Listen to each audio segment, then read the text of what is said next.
Hello everyone, this is our first lesson in the Nimzo-Indian defense. This is our second opening for black against d4, because we just learned the Queen's Indian defense. Now we're looking at the Nimzo-Indian.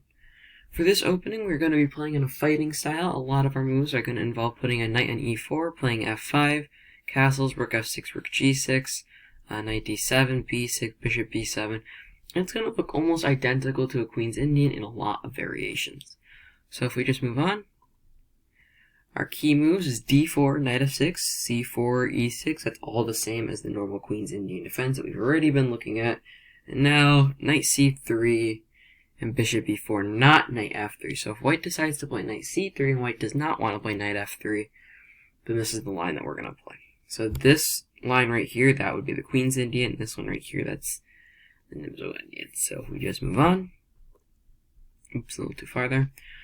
Alright, so after knight c3 and bishop b4, white has a lot of options.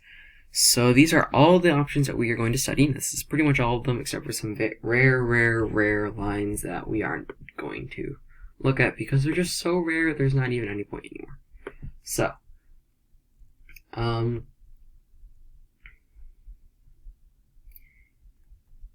if we look at our openings here, we'll just look at after 4 queen c2 castles, we have the classical variation. After e3 castles, we have the normal Rubenstein variation. It can go either way. We chess will call it normal. The book calls it Rubenstein. Either way.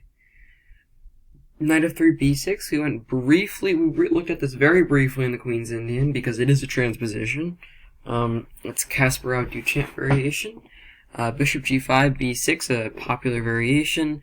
The Leningrad variation, the f3 is the Kamash variation, same ditch is the a3 variation, and bishop d2 is called the bishop d2 variation. Queen b3 not that popular, g3 not all that popular, Romanishin and Spielman. Yeah, so just make sure you get these down. We're going to be looking over these if we haven't already. We'll be looking over these soon. Okay. So note also that these are also in order of popularity. So in terms of what you want to study, I'd recommend these top 4. These last 5 are not quite as popular.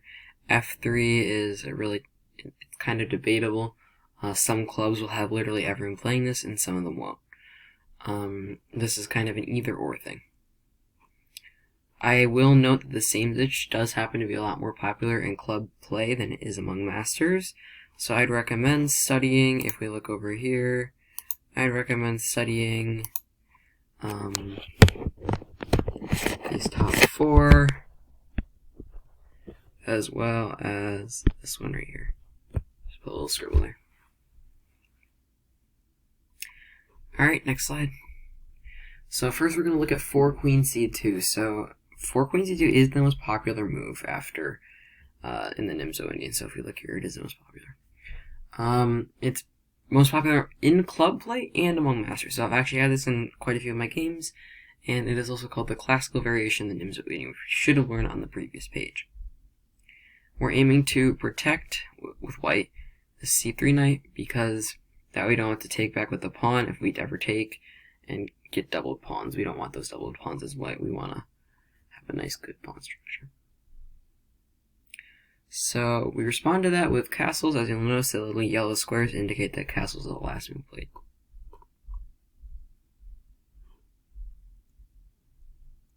After queen c2 castles, white has many options. Here's how to respond. So if white plays a3, we're going to go bishop takes c3 check. If white goes knight f3, we're going to go d6. White goes e4, we're going to go d6 as well. If white goes bishop g5, we're going to go c5. Give a few seconds to just rub that in a little.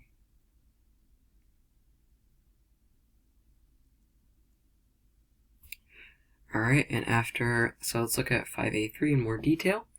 So this is what the position looks like. So black has just taken on c3 after a3, bishop takes c3 check, so a3 is played, then bishop takes c3 check.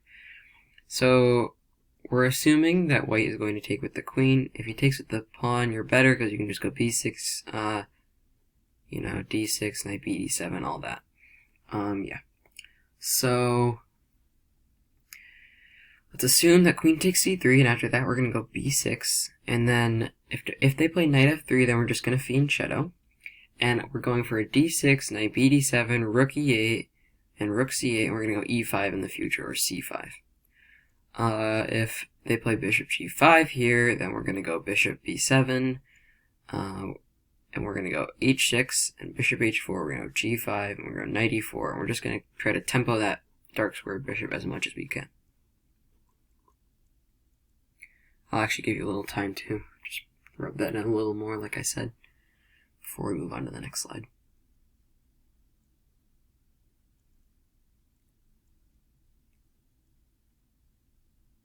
Pause the video if you ever need to when I'm giving you guys a little more time. You should really pause the video if you think you didn't get it all. Alright, this next move, we're looking at 5 knight f3, so we're going to rewind. So after knight f3, we play d6, okay? And if white plays bishop d2 here, we're going to play b6. And if they then play e4, we're going to go c5. Our plans are to take here and give white a kind of funky pawn structure with this guy and that guy. We're going to go knight c6, and we're going to develop a bishop b7. I know this is white's move, black's move. That's not actually correct. This is just move 6 and move 7. I'm actually going to change that right now. So I changed it, and we're back. So let's look at if bishop d2, b6 again, but if they don't play e4, if they only play e3, then we're going to go rook c8, knight b d7, you guys can read this, knight e4, f5, and then we're going to bring this knight to here, to here. So this knight's going to have a little bit of a journey. If bishop g5, knight b d7, e3, b6, this might be kind of hard to visualize at this point, so I highly recommend that you should do this along with like a chess.com analysis board, or even better, a physical board, so you can just save this in your brain for later. Alright, g3, b6, bishop g2, bishop b7, double fianchetto. e5 and e4, knight b d7, rook e8, and that's our plan. Next.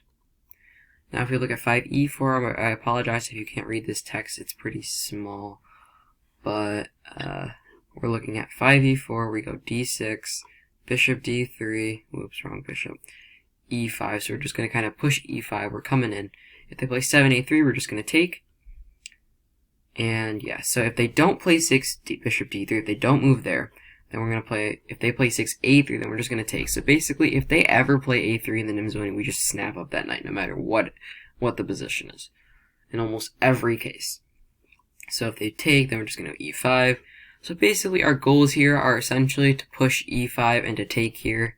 They all pretty much transpose in some sort of e5 thing right there. If they try to play e5 before we can play e5, if they play e5 on move 6, then we just take it, and if they take back, we go knight g4, and we just kind of attack that pawn with all of our might. I'll just actually go back and give you guys a few seconds.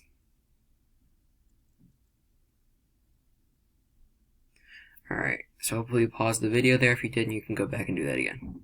Alright, for our final queen c2 line, we're going to look at bishop g5. So that was just a move here. We're going to play c5 and attack the center, because when they put their dark square bishop over here, that leaves this pawn a little bit more vulnerable. So they're going to play e3. They're going to protect their pawn, and we're going to play h6 and tempo it. If they play bishop h4, then we're just going to take here. And we're going to go knight c6, we're going to go b6, we're going to go here. We're going to tempo the bishop as much as we can. We're also going to go knight e4, because this knight is pinned, it can't just take back. If knight c6, or sorry, if bishop takes f6, obviously we're just going to recapture with the queen. If d takes c5 immediately, we're going to go queen a5, we're going to get a lot of pressure over here. And even if they take and double our pawns, and eventually we can take with a bishop here, we can triple their pawns. Obviously, tripling pawns would probably not be a great idea for them, so usually people don't play that one. We're also going to go b6, bishop a6, bishop a6 would attack c4 more. And we're going to go d6, we're going to go knight d7, knight d5, and we're going to attack c4 even more. So usually these d takes c5 lines end up better for black, just because we get so much activity, even if we don't get to recapture on c5. Alright, so for e3, this is called the Rubenstein, so you'll notice e3 is on the board instead of queen c2. We're just going to castle. E3 is the other extremely popular variation, besides the Duchamp variation, which we're going to be looking at next. Not in this video, but in our next video. So while solid, it does block in this dark squared bishop. Black can often get a comfortable position because of this. Go b6, bishop b7, put our knight on e4. So let's look at 5, bishop d3. The text should be big enough for you guys to read this, so I'm just gonna sit back and wait for about 10 seconds, pause the video if you need to.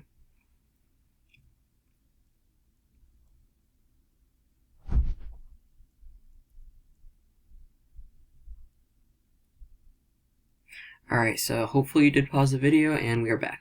So, knight f3, here, we're going to go b6, fianchetto with one the castle, we're going to go d6, our usual plan, we're going to take here so we can double their pawns as well. If they play knight e2, we're going to take, and when they take back, we're going to go d5 and get our claim in the center. So let's look at knight e2 for our final line today.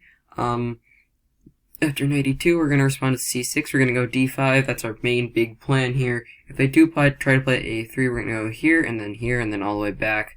So our bishop's really good on c7 and just attacks here if they ever do castle. Notice there is no 7th move here. It's because we don't need it.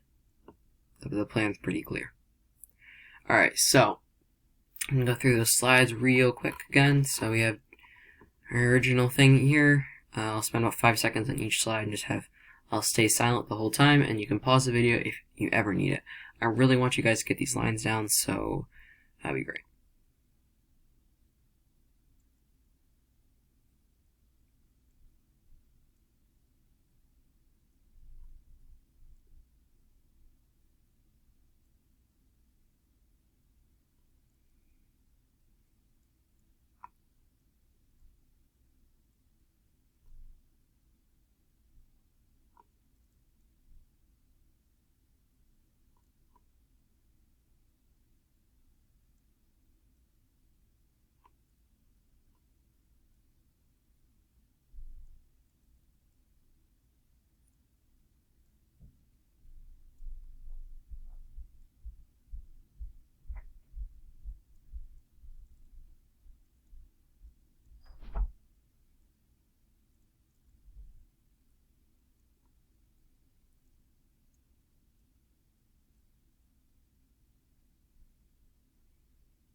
And that's it.